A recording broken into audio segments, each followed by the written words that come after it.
ഹബീബിന്റെ പരിശുദ്ധമായ ഹദീസാണ് മൻ അഗ്ലഖ ബാബഹു ദൂന ജാരിഹി. അത്ഭുതപ്പെടുത്തുന്ന ഹദീസാണിത്. മൻ അഗ്ലഖ ബാബഹു ദൂന ജാരിഹി മഖാഫതൻ അലാ അഹ്ലിഹി വമാലിഹി ഫലൈസൽ ജാറു ബിമുഅ്മിൻ. മൻ അഗ്ലഖ ബാബഹു ദൂന ജാരിഹി. അയൽവാസിയെ കാണുമ്പോൾ നിങ്ങൾക്ക് നിങ്ങളുടെ വാതിൽ അടക്കേണ്ടി വരുന്നുണ്ടെങ്കിൽ എന്തിന്? മഖാഫതൻ അലാ അഹ്ലിഹി വമാലിഹി. സ്വന്തം ഭാര്യയെ അവൻ മോശമായി നോക്കുന്നവനാണ്, വീട്ടിലെ പ്രായപൂർത്തിയായ മക്കളോട് മോശമായി ചിന്തിക്കുന്നവനാണ്. അതുകൊണ്ട് അയൽവാസി കാണരുത് എന്ന് വിചാരിച്ച് നിങ്ങൾ വാതിലടക്കാൻ ഇഷ്ടപ്പെടുന്നവരാണെങ്കിൽ ഫലൈസൽ ജാറു ബിമുഅ്മിനിൻ. ആ അയൽവാസി, നിങ്ങളുടെ അയൽവാസി, ആ മോശക്കാരനായവൻ, അവനെ പേടിച്ച് നിങ്ങൾക്ക് വാതിലടച്ചു പൂട്ടേണ്ടി വരുന്നുണ്ടെങ്കിൽ ആ അയൽവാസി മുഅ്മിനല്ല, മുഅ്മിനല്ല, മുഅ്മിനല്ല എന്ന് പരിശുദ്ധ റസൂൽ സ്വല്ലല്ലാഹു അലൈഹി വസല്ലം. സാമ്പത്തിക പ്രയാസങ്ങൾ വരുമ്പോൾ അയൽക്കാരെ സഹായിക്കണം. നമ്മൾ ബാങ്കിലേക്ക് ഓടുകയാണ്, ബാങ്ക് ലോണിന് പലിശക്ക് വേണ്ടി ഓടുകയാണ്. അയൽക്കാരെ സഹായിക്കണ്ടയോ? സഹായം അത് ലോണായിട്ടോ അല്ലെങ്കിൽ അത് പലിശയായിട്ടോ ചൂഷണം ചെയ്യാനുള്ളതല്ല. അയൽക്കാരന് ദാനമായിട്ട് കൊടുക്കാൻ കഴിയുന്നവർ ദാനമായിട്ട് സഹായിക്കുക. ഇല്ല, ഒരു അവധിക്ക് കടം കൊടുത്തോളൂ, പലിശ വാങ്ങിക്കല്ലേ. മുത്തനബി തങ്ങൾ പഠിപ്പിക്കുകയാണ്, അസ്സദഖതു ബിദ്ദിർഹമി സദഖത്തുൻ വൽ ഖർദു ബിദ്ദിർഹമി സദഖതാൻ. ഒരു ദിർഹം നിങ്ങൾ സ്വതക്ക കൊടുക്കുന്നത് ഒരു സ്വതക്കയാണ്. എന്നാൽ ഒരു ദിർഹം നിങ്ങൾ കടം കൊടുക്കുന്നത് 2 സ്വതക്കയാണെന്ന് പരിശുദ്ധ റസൂൽ സ്വല്ലല്ലാഹു അലൈഹി വസല്ലം. എങ്ങനെ? 1000 രൂപ ഒരാൾക്ക് വെറുതെ കൊടുത്തു, 1000ന്റെ കൂലിയാണ്. 1000 രൂപ ഒരാൾക്ക് 2 മാസത്തിന് കടം കൊടുത്താൽ നിങ്ങൾ 2000 സ്വതക്ക ചെയ്ത കൂലിയാണ്. അജ്റുൽ ഖർദി, ഒന്ന് കടം കൊടുത്തതിന്റെ കൂലി, വ അജ്റുൽ ഇന്തിദാർ, ആ കടം തിരിച്ചു കിട്ടുന്നവരെ കാത്തിരിക്കുന്നതിന്റെ കൂലിയും. ആൾക്കാരെ ബുദ്ധിമുട്ടാക്കരുത്. സഹായിക്കാൻ പറ്റുന്നവരെ സഹായിക്കണം. കണ്ടില്ല അറിഞ്ഞില്ല എന്ന് വിചാരിക്കരുത് എന്ന് പരിശുദ്ധ റസൂൽ സ്വല്ലല്ലാഹു അലൈഹി വസല്ലം. ഖർദ് ചെയ്യ, കടം കൊടുക്കുക. മൻ ദല്ലദീ യുഖ്രിദുല്ലാഹ ഖർദൻ ഹസനാ ഫയുളാഇഫഹു ലഹു. കടം കൊടുക്കുന്നവർക്ക് അല്ലാഹു കൂലി ഇരട്ടികൾക്കിരട്ടിയായി മറിച്ചു കൊടുക്കുന്നുണ്ടെന്ന് പരിശുദ്ധ ഖുർആനല്ലേ പറയുന്നത് സ്വല്ലല്ലാഹു അലൈഹി വസല്ലം. കടം കൊടുക്കണം. നന്മ ചെയ്യുമ്പോഴാണ് നന്മ തിരിച്ചു കിട്ടുന്നത്. അങ്ങനെ അയൽപക്കങ്ങൾ സ്നേഹബന്ധങ്ങൾ ഉണ്ടാകുന്നത്. എല്ലാവർക്കും ഒരുപോലെയല്ലല്ലോ. സാമ്പത്തിക വ്യത്യാസങ്ങൾ ഓരോരുത്തരുടെ ജീവിതങ്ങളിൽ കാണും. സൗകര്യം അല്ലാഹു കൊടുത്തവരെ അയൽപക്കക്കാർക്ക് കടം കൊടുക്കണം. ദാനം കൊടുക്കാൻ കഴിയില്ലേ? കടം കൊടുക്കണം. ദാനത്തിന് 1 കൂലിയാണ്, കടം കൊടുത്താൽ 2 കൂലിയാണ്. ഒന്ന് കടം കൊടുത്തതിന്റെ കൂലിയും പിന്നെ ആ കടം തിരിച്ചു കിട്ടുന്നവരെ കാത്തിരിക്കുന്നതിന്റെ കൂലിയും. അജ്റുൽ ഖർദി വ അജ്റുൽ ഇന്തിദാർ എന്ന് പരിശുദ്ധ റസൂൽ സ്വല്ലല്ലാഹു അലൈഹി വസല്ലം. الحسنة بعشر أمثالها إلى 700 ضعف. ഓരോ നന്മക്കും അല്ലാഹു 10 കൂലിയാണ് നൽകുന്നത്. ആ 10നെ അല്ലാഹു ഇഖ്ലാസിനനുസരിച്ച് 70ഉം 700ഉമായി വർദ്ധിപ്പിക്കുന്നുണ്ട് എന്ന് പരിശുദ്ധ റസൂൽ സ്വല്ലല്ലാഹു അലൈഹി വസല്ലം. ഉപകാരം ചെയ്യുമ്പോഴാണ് തിരിച്ചുപകാരം ഉണ്ടാകുന്നത്. മനുഷ്യ ജീവിതം അങ്ങനെയാണ്.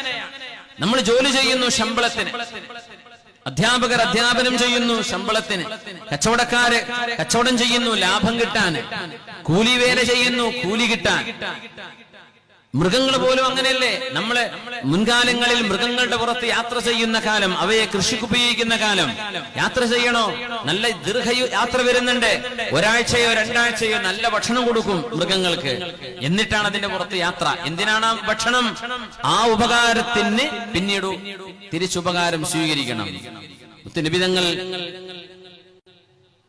അൻസ്വാരികളുടെ ഒരു തോട്ടത്തിലേക്ക് കടന്നു വന്നൊരു ചരിത്രമുണ്ട്. അവിടേക്ക് വന്നപ്പോഴേ ഒരു അൻസ്വാരി വന്ന് പറഞ്ഞു, നബിയെ, എന്റെ ഒട്ടകം പറഞ്ഞത് കേൾക്കുന്നില്ല, എന്റെ ഒട്ടകം പറഞ്ഞത് കേൾക്കുന്നില്ല നബിയെ, എന്റെ ഒട്ടകം വിറളി പൂണ്ട് ഓടുകയാണ്. റസൂലുള്ളാഹി സ്വല്ലല്ലാഹു അലൈഹി വസല്ലം തങ്ങളെ അല്ലാഹു മനുഷ്യർക്കും ജീവജാലങ്ങൾക്കും ഒരുപോലെ റഹ്മത്തായി പറഞ്ഞയച്ചു എന്ന് മനസ്സിലാക്കാൻ കഴിയുന്ന ഒരു സംഭവം. ഫഖാല ലി അസ്ഹാബിഹി, നബി തങ്ങൾ സ്വഹാബികളോട് പറഞ്ഞു, ഖൂമൂ ബിനാ ഇലാ ബഈരിഹി, നമുക്ക് അയാളുടെ ഒട്ടകത്തെ ഒന്ന് കണ്ടു നോക്കാം. നിബിതങ്ങൾ ആ തോട്ടത്തിലേക്ക് കയറുമ്പോ വൽ ബഈറു ഹായിജുൻ, ഒട്ടകം വിരളി പൂണ്ട് ഓടുകയാണ്. സിദ്ദീഖ് റളിയല്ലാഹു അൻഹു പറഞ്ഞു, യാ റസൂലല്ലാഹി അലാ റിസ്ലിക, നബിയെ അടുത്തേക്ക് പോവല്ലി നബിയെ, ആ ഒട്ടകം എന്തെങ്കിലും അങ്ങേ ചെയ്തേക്കും, അടുത്തു പോവല്ലി നബിയെ. ഞങ്ങൾ കയറി ചെല്ലാണ്. റസൂലുള്ളാഹി തങ്ങൾ പറഞ്ഞു, അലാ റിസ്ലിക അൻത യാ അബൂബക്കർ, അബൂബക്കറെ നിങ്ങൾ അവിടെ നിന്നോളൂ, ഞാൻ പോയി നോക്കാം.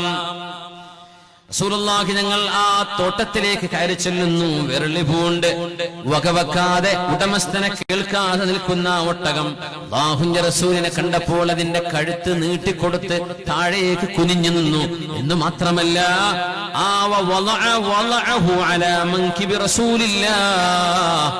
ഒട്ടകത്തിന്റെ കഴുത്തതിന്റെ തല അല്ലാഹുവിന്റെ റസൂലിന്റെ ഷോൾഡറിൽ, നിബിതങ്ങളുടെ തോളിൽ ആ ഒട്ടകം വെച്ചു കൊടുത്തു.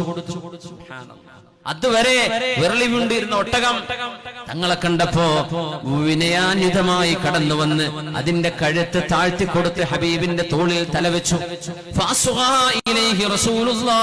അല്ലാഹുവിന്റെ റസൂൽ എന്തോ ശ്രദ്ധിച്ചു കേൾക്കുന്നു. ആ ഒട്ടകത്തിന് എന്തോ പറയാനുണ്ട്. കുറച്ചു നേരം കഴിഞ്ഞ ഒട്ടകം ഒട്ടകം അതിന്റെ തല ഉയർത്തി. അല്ലാഹുവിന്റെ റസൂൽ ഒട്ടകത്തിന്റെ ഉടമസ്ഥനെ വിളിച്ചു, യാ സാഹിബൽ ബഈർ, ഒട്ടകത്തിന്റെ ആളെ,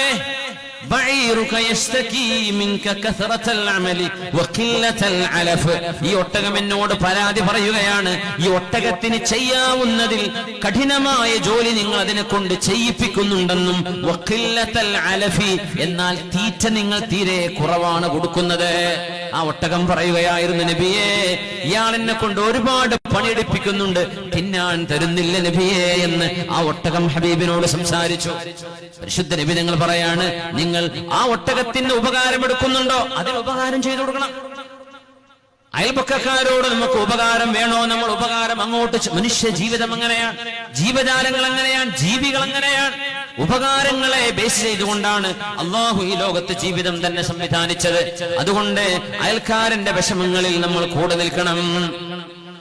സ്വകാര്യമായ സ്വതക്കകൾ അയൽപക്കക്കാർക്ക് ചെയ്തു കൊടുക്കാൻ കഴിയും. വളരെ ചെറിയ സംഭാവനയാണ്, ചെറിയൊരു സഹായമാണ്, മതി. അയൽപക്കങ്ങളോട് ചെയ്യണേ എന്ന് പരിശുദ്ധ റസൂൽ സല്ലല്ലാഹു അലൈഹി വസല്ലം. ഹഖ്ഖുൽ മുസ്ലിമി അലൽ മുസ്ലിമി സിത്തുൻ, ഒരു മുസ്ലിമായ മനുഷ്യൻ തന്റെ കൂട്ടുകാരനായ മുസ്ലിമിനോട് ചെയ്യേണ്ട ബാധ്യത 6 നബി തങ്ങൾ പഠിപ്പിച്ചു. ഇദാ ലഖീതഹു ഫസല്ലിം അലൈഹി, ഇതൊക്കെ അയൽവാസിയോടും ബാധ്യതയാണ്. കണ്ടുമുട്ടുമ്പോൾ അസ്സലാമു എന്ന് പറയണം. നിങ്ങൾ ഒരു സൽക്കാരത്തിനോ ഒരു ഭക്ഷണത്തിനോ ഒരു കാര്യത്തിനോ വിളിച്ചാൽ, ഏത് നല്ല കാര്യത്തിനും ഫഅജിബുഹു, നിങ്ങൾ ഉത്തരം കൊടുക്കണം. എനിക്കൊരു ഉപദേശം തരണം, എന്റെ വിഷയത്തിൽ പരിഹാരം കാണണം, എനിക്കൊരു അഭിപ്രായം പറഞ്ഞു തരണം എന്ന് ചോദിച്ചാൽ നിങ്ങൾ നല്ല അഭിപ്രായം പറഞ്ഞു കൊടുക്കണം ആ വിഷയത്തിൽ.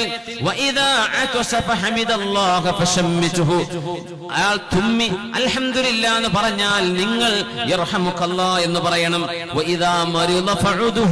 രോഗിയായാൽ ചെന്ന് കാണണം. മരണപ്പെട്ടാൽ ഖബറിലേക്ക് എത്തുന്ന വീട് വരെ നിങ്ങൾ കൂടെ പോകണം. ഇത് ഏതൊരു മുസ്ലിമും ഒരു മുസ്ലിമിന് ചെയ്യേണ്ട ബാധ്യതയെങ്കിൽ അയൽവാസിയോടും ഈ ബാധ്യതകൾ കടപ്പാടുണ്ട് എന്ന് പരിശുദ്ധ റസൂൽ സല്ലല്ലാഹു അലൈഹി വസല്ലം. കഴിഞ്ഞില്ല നബി തങ്ങളുടെ വാക്ക് നോക്കണം. ഇത് ലോകത്ത് ആര് പറഞ്ഞു കാണും ഇതൊക്കെ? ലാ തസ്തീലു അലൈഹി ബിൽ ബുന്യാൻ ലിതഹജുബ الرീഹ അൻഹു ഇല്ലാ ബിഇദ്നിഹി. നിങ്ങൾ നിങ്ങളുടെ അയൽവാസിയുടെ വീടിന്റെ അരികത്ത് വീട് വെക്കുകയാണെങ്കിൽ ആ വീട്ടിലേക്ക് കാറ്റ് വരുന്ന ഭാഗം ഒരു ദിശയുള്ളൂ. ടൗണുകളൊക്കെ പ്രത്യേകിച്ച് അങ്ങനെയായിരിക്കും, ബ്ലോക്കുകളായിട്ട് കെട്ടിടങ്ങള്, ഒരു വഴിക്കേ വെളിച്ചവും കാറ്റും വരാനുള്ളൂ. നിങ്ങളുടെ അയൽക്കാരനെക്കാളും നിങ്ങൾ വീട് ഉയർത്തുകയാണെങ്കിൽ ശ്രദ്ധിക്കണം. ആ മനുഷ്യന്റെ വീട്ടിലേക്ക് വരുന്ന കാറ്റിനെ തടഞ്ഞു നിർത്തുന്ന വിധം നിങ്ങൾ വീട് പൊക്കാൻ പാടുള്ളതല്ല. ഇല്ലാ ബിഇദ്നിഹി, അയൽക്കാരന്റെ സമ്മതമില്ലാതെ. ഇതൊക്കെ പഠിപ്പിച്ചു നബി തങ്ങൾ സല്ലല്ലാഹു അലൈഹി വസല്ലം. വീടൊന്ന് ഉയർത്തുകയാണ്. ഇപ്പുറത്തെ അയൽവാസിക്ക് പ്രയാസം വരുമോ, അയാൾക്ക് കാറ്റ് കിട്ടാണ്ട് വരുമോ, വെളിച്ചം കിട്ടാണ്ട് വരുമോ, അയാളുടെ സമ്മതമില്ലാതെ നിങ്ങളുടെ വീടിന്റെ ഉയരം പോലും കൂട്ടിക്കളയരുത് എന്ന് പരിശുദ്ധ റസൂൽ സല്ലല്ലാഹു അലൈഹി വസല്ലം. മഹാന്മാരുടെ അസറുകളിൽ കാണാൻ കഴിയും, വലാ തുദിഹി ബിഖതാരി ഖിദ്രിക ഇല്ലാ അൻ തഗ്രിഫ ലഹു മിൻഹാ. നിങ്ങളുടെ വീട്ടിൽ വെക്കുന്ന ഭക്ഷണത്തിന്റെ സുഗന്ധം, നല്ല ഗന്ധം കൊണ്ട് അയൽവാസിയെ ബുദ്ധിമുട്ടാക്കരുത്. അവര് കഞ്ഞി കുടിക്കാൻ, നിങ്ങൾ എന്തോ ബിരിയാണി വെക്കുകയാണ്, അല്ലെങ്കിൽ സ്വാദിഷ്ടമായ മറ്റെന്തോ, അതിന്റെ നല്ല സ്മെല്ല് പുറത്തു വരുന്നുണ്ട്. ലാ തുദിഹി ബിഖതാരി ഖിദ്രിക, നിങ്ങളുടെ പാത്രത്തിന്റെ നല്ല മണം കൊണ്ട് അയൽവാസിയെ ബുദ്ധിമുട്ടാക്കരുത്. ഇല്ലാ അൻ തഗ്രിഫ ലഹു മിൻഹാ, അവർക്കൊരു കോരി അതിൽ നിന്ന് കൊടുത്താലല്ലാതെ, അതിന്ന് കൊടുത്തുകൊണ്ടല്ലാതെ ബുദ്ധിമുട്ടാക്കരുത്. ഒന്നും കൊടുക്കാണ്ട് മക്കൾ പറയും, ഉമ്മ എവിടുന്നാ നല്ല മണം, അയൽപക്കത്ത് ഉമ്മ നമുക്കും അങ്ങനത്തെ ഭക്ഷണം വെച്ചൂടെ, പറ്റില്ലല്ലോ മോനെ. ആ മക്കളുടെ മനസ്സൊന്ന് ആലോചിച്ച് നോക്കൂ. അതാണ് പരിശുദ്ധ ദീൻ പറയുന്നത്. നല്ല മണമുള്ള ഭക്ഷണം നിങ്ങൾ പാകം ചെയ്യുകയാണെങ്കിൽ അതിന്റെ ഗന്ധം കൊണ്ട് അയൽപക്കക്കാരനെ ബുദ്ധിമുട്ടാക്കരുതേ, നിങ്ങൾ അവർക്കതിൽ നിന്ന് കൊടുക്കണേ എന്ന് പരിശുദ്ധ ദീൻ നമ്മളെ പഠിപ്പിച്ചു. വമൻ യുരിദ് ഫീഹി ബിഇൽഹാദിൻ ബിളുൽമിൻ നുദിഖുഹു മിൻ അദാബിൻ അലീം. ഈ ആയത്ത് അബ്ദുല്ലാഹ് ഇബ്നു അബ്ബാസ് റളിയല്ലാഹു അൻഹു ഉദ്ധരിച്ചൊരു നേരമുണ്ട്. നമ്മൾ മനസ്സിലാക്കണം, നമ്മൾ റജബിലാണുള്ളത്. നന്മകൾക്ക് ഒരുപാട് പുണ്യമുള്ള കാലം ശഅബാൻ വരുന്നു, റമദാനിലേക്ക് എത്തുകയാണ്. അല്ലാഹുവേ, ഈ പുണ്യമാസങ്ങളിലെ ഇബാദത്തിന്റെ സൗഭാഗ്യം ഞങ്ങൾക്ക് നൽകണേ തമ്പുരാനെ. ഇതിലൊക്കെ നന്മ ചെയ്താൽ കൂലി കിട്ടുന്ന പോലെ തിന്മ ചെയ്താൽ തെറ്റുകൾക്ക് ശിക്ഷയും കൂടുതലാണ്. മഹാനായ അബ്ദുല്ലാഹ് ഇബ്നു അബ്ബാസ് റളിയല്ലാഹു അൻഹു മസ്ജിദുൽ ഹറാമിലെ, മക്കയിലെ മസ്ജിദുൽ ഹറാമിലെ മുദർരിസായിരുന്നു 20ഓളം കൊല്ലം. അബ്ദുല്ലാഹ് ഇബ്നു അബ്ബാസ് എന്നവരെ വീട് ത്വായിഫിലാണ്. പോയാൽ അവിടെ മസ്ജിദ് ഇബ്നു അബ്ബാസ് മഹാനവർ മറവിട്ട് കിടക്കുന്ന പള്ളിയുണ്ട്. അവിടെ വിശാലമായ പള്ളിയാണ്. ഹറമിലെ പോലെ എപ്പോഴും ജനാസ നിസ്കാരം ഓരോ ഫർളിന്റെ കൂടെ നടക്കുന്ന പള്ളിയാണ് ത്വായിഫിലെ മസ്ജിദ് ഇബ്നു അബ്ബാസ് റളിയല്ലാഹു അൻഹുമാ. എന്താ ചരിത്രം എന്നറിയോ? മക്കയിൽ താമസിച്ചില്ല എന്നാ. ഹറമിൽ താമസിച്ചാൽ എന്തെങ്കിലും തെറ്റ് ചെയ്താൽ അല്ലാഹു ശിക്ഷ കൂടുതൽ തരില്ലേ. എന്റെ വീട് ത്വായിഫിലേക്കോട്ടെ, ഹറമിന്റെ പുറത്ത്. എന്റെ എല്ലാ വെള്ളിയാഴ്ചയും വരും ദർസ് നടത്താൻ.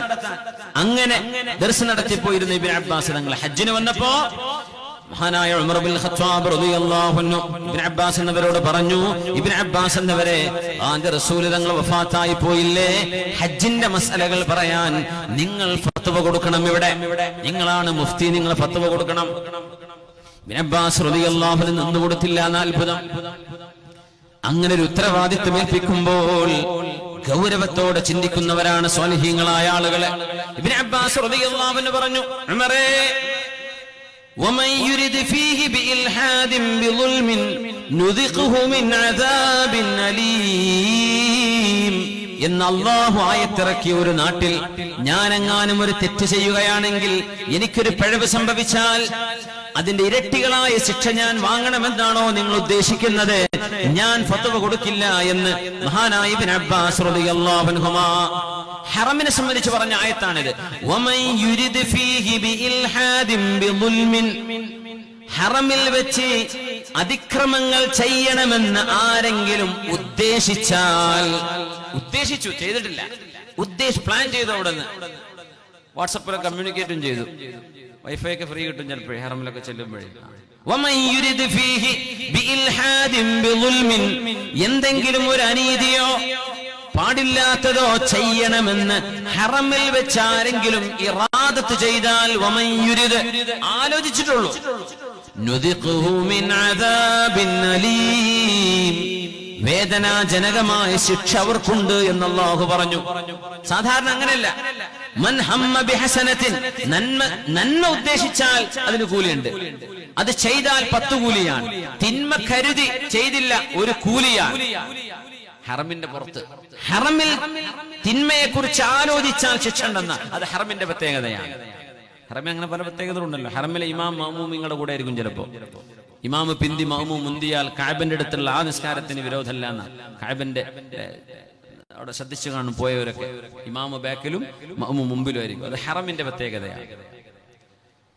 ഹറമിന്റെ പ്രത്യേകതയാണ് തിന്മ ഉദ്ദേശിച്ചാൽ കുറ്റമാണ്, ഉദ്ദേശിച്ചാൽ കുറ്റമാണ്. അങ്ങനെ അല്ലാഹു വേറൊരിടത്തും പറഞ്ഞില്ല. ആ ഒരു സ്ഥലത്ത് ഞാൻ കുറ്റക്കാരനാവാനാണോ? ഇബ്നു അബ്ബാസ് തങ്ങൾ ചോദിക്കുകയാണ് ഉമർ എന്നവരോട്. ഉമർ തങ്ങളുടെ ഭരണകാലത്ത് ഞാൻ ചെയ്യില്ല എന്ന് പറഞ്ഞു. എന്ന പോലെ നമ്മുടെ അയൽപക്കക്കാർക്ക് ഉപകാരം ചെയ്താൽ ഹഖ്ഖുൽ ജീറാൻ, ഹഖ്ഖുൽ ഖറാബ വ ഹഖ്ഖുൽ മുസ്ലിം.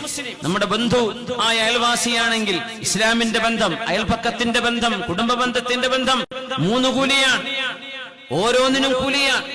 അങ്ങനെയാണെങ്കിൽ അവരോട് ഉപദ്രവം ചെയ്താൽ ഉപദ്രവത്തിന് ശിക്ഷയും കൂടുതലാണ്.